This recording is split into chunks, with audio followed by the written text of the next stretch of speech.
Hi, it's KCCK's Culture Crawl. I'm Dennis Green, and my guests today are from the upcoming Riverside Theatre production of Agatha Christie's The Mousetrap murder mystery.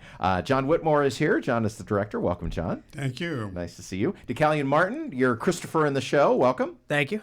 And Allison Meyer. Allison, welcome. Yes, and you play Mollie. Yes, Okay. Mollie Ralstron. All right. Well, we'll talk all that through. Jon, let's start with you. I've read the book. I've seen the play. It's been a long, long time. But that's good because then when I go see it, I won't be spoiled for any of the surprises, of which there are many. But tell me just a little bit about this play. I know that it is the longest running play ever in terms of continuing with performances. Did I get that right? Yes. It opened in 1952, I think in November of 1952. And it's literally been running in the West End, London, ever since then. Some 29,000 performances. Wow. And running. It's still running. Still there. It started in one theater, the Ambassadors Theater, and about 10 years later it moved next door to St. Martin's Theater. They're both smallish theaters, seat 300 or so, as opposed to some of the large theaters in the West End of London. And it's sort of a cult classic now. People say if you visit London, you visit the Tower and you visit, Big Ben, and then you go see the Mousetrap. And of course, since it's been running literally since 1952, we're in your fourth generation of performers, I would imagine, too. Yeah, what they do now, and I think it's very cool, is, and I don't know, I don't think they've been doing this for too long, but now they hire a director, a designer, designers, plural, and a set of actors to play for a full year. Wow. Then when that year is up, a new set of people come in. And I think it also allows people to go back because they want to see the new version of it. So it's pretty good marketing, I think. So it's not a ghost show where you're literally doing the blocking and directions from the original 1952. Exactly. It changes with every new cast. And I'm told there's two things on this set. That there's a snowstorm in the background of the play, and they have this wind machine, mechanical wind machine that they're still using. They have to repair it from time to time. And there's a clock on the mantle that is from the original show, but the rest of it changes, I thought it would still be the original cast at this point. Or their descendants. Yeah, right? Maybe you inherit the role literally from your parents or grandparents. So but that's not this show, of course. This is your show. Tell me, have you ever seen it? And have you ever seen it in London, or what's your background with the show as a director, Jon? I never direct shows that I've seen, but a secret is I directed this show many, many years ago. When I was first starting directing, I think it was my third full-length play. I can guarantee you it will be better this time. Who wants to give me the back of the paperback plot summary of this for people like me who are going, oh, I've seen this multiple times, but now I can't remember because Agatha Christie was so prolific?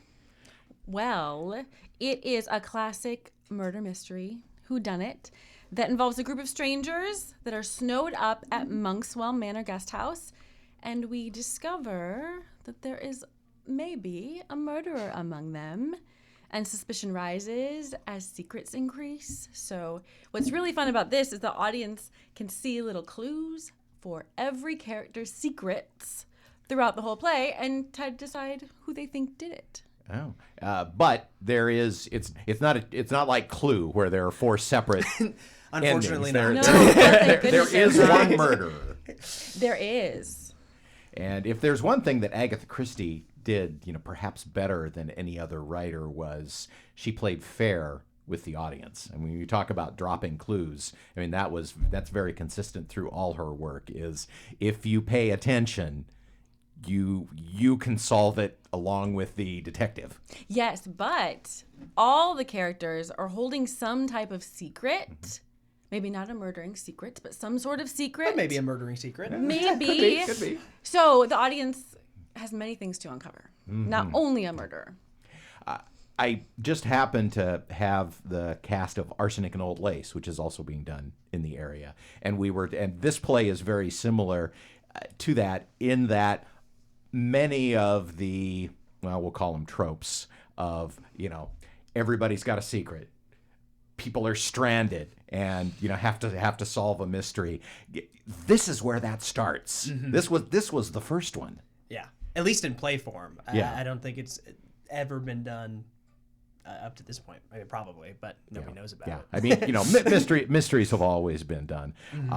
Well, Christopher, Christopher, tell me about Christopher. I really am typecast. Yeah, so it's, let's start that, Deucalion. Tell me about your character, and then Allison, I'll ask you the same question. Christopher is a very neurotic young man who has a real soft spot, and he gets to have a lot of fun in this show. I don't know what else I can say without giving up too much. I say he's playful. One of the fun. characters in the play describes him as a neurotic young man, right? Neurotic young man. Maybe escaped from a mental institution is claimed. No spoilers there, so we'll see about that. But yeah, he loves just meeting people, which makes it a lot more fun when he's interacting with every single character.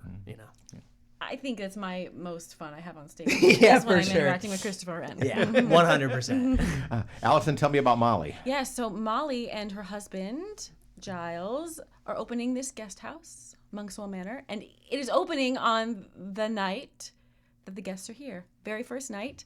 But what's auspicious about this night is that there's a big snowstorm, and we find out at the very beginning of the play that a murder has happened in London. Oh, okay. So the murder does not happen on prem, as the tech people would say.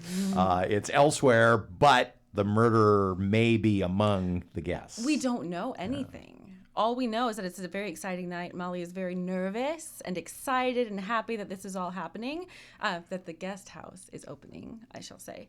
But she's very particular, wants everything to go perfectly, and of course, it doesn't. I think the biggest tragedy, though, might be that the Ralstons are running out of coal. So it's getting really quite frigid in the house, which is just increasing tension. As the ticking clock. Yes. Yeah, because Exactly. we're snowed in. Nothing can Right. get to us. John, talk to me a little bit about set and tech design. And is this a play where there are, trapdoors, hidden things, or is the mystery, in the dialogue and the characters? It's both. Okay. The play runs about 2 hours, and there's 111 entrances and exits Wow. in 2 hours. Oh. So people are coming and going, and you wonder what they're doing when they're coming and going, and it's a lot of fun. I think the actors have fun with a very talented group of people that have fun with these comings and goings and teasing each other. I would say especially Wren is a tease. He likes to tease everybody, and some don't like it, and some find it kind of cute, like Mollie finds it cute. But there's a character in the play, an older woman, that does not find his teasing cute at all. From a directing standpoint, it must almost be similar to a farce then, with all the entrances and exits, the slamming doors, the ins and outs. Yeah, I actually, in my first note to the actors, I said, this play from our perspective will be maybe a little more serious than, it could be played as a farce, it could be played as a melodrama, it could be played as a